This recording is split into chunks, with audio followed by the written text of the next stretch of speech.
All right, thank you, Mike. March is National Nutrition Month, and while food is fuel, it is so much more than calories. Here to tell us about how it can affect our life expectancy is longevity doctor Kien Vu, aka Dr. V. Good morning, how are you?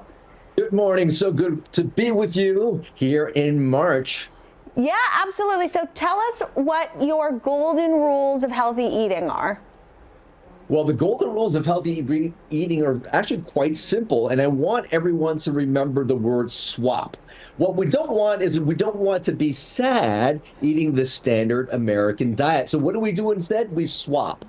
S stands for sugar, or eliminating sugar and processed foods from our diet. Now, we know that sugar is sweet, but its lavish fare is actually bittersweet because it raises your blood sugar, it raises cortisol in your body, it causes metabolic disease. So what we can do instead is swap out the sugar in the processed foods for fruits and dark chocolate, for example.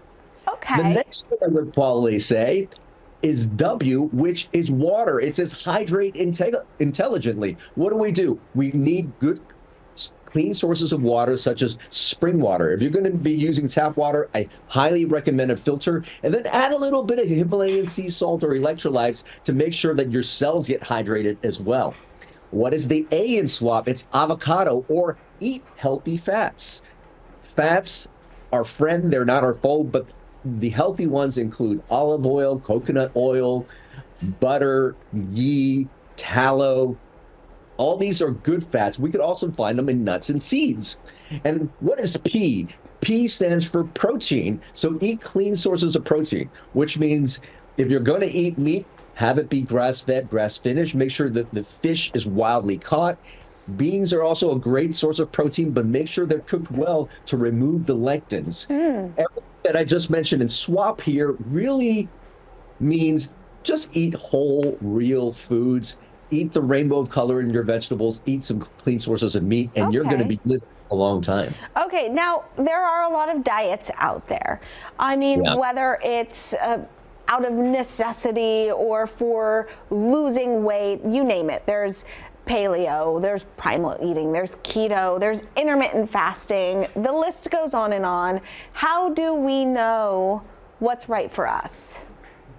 Well, all these diets actually have benefits over the sad diet that we've been eating, the standard American diet, which is all processed foods. Now, people choose diets, some for ethical reasons, others to really maintain health. Now, if you have cancer, seizure, or some of those conditions, or diabetes, a ketogenic diet will probably be very good. If you got an autoimmune condition, for example, you might need to eliminate things off of your diet, and a carnivore diet might be good for that. I would probably say if you listen to that SWAP acronym I mentioned, you could incorporate each parts of those diets and actually still live for a very, very long time. Okay. Now, something, Dr. V, that gets me is, when things are marketed as keto and it's like fried cheese and, how is that healthy? Is that something we should really be making an excuse for? Like, oh, but it's keto, it's okay. Aha. So I always bring it back to whole foods. Did it come from the earth? Did it come from the ground? Did it come from an animal that ate real food? All these things are going to be important because that brings us the most nutrition to our body. Anything that comes in a bag that has tons of ingredients that you can't pronounce probably isn't going to be good for you. And then everything else on those labels are just marketing labels that get you to buy, but they're not necessarily very good for your health. Okay. All right. Well, Dr. V, thank you very much for joining us this morning. We appreciate it, and happy National Nutrition Month. Happy to.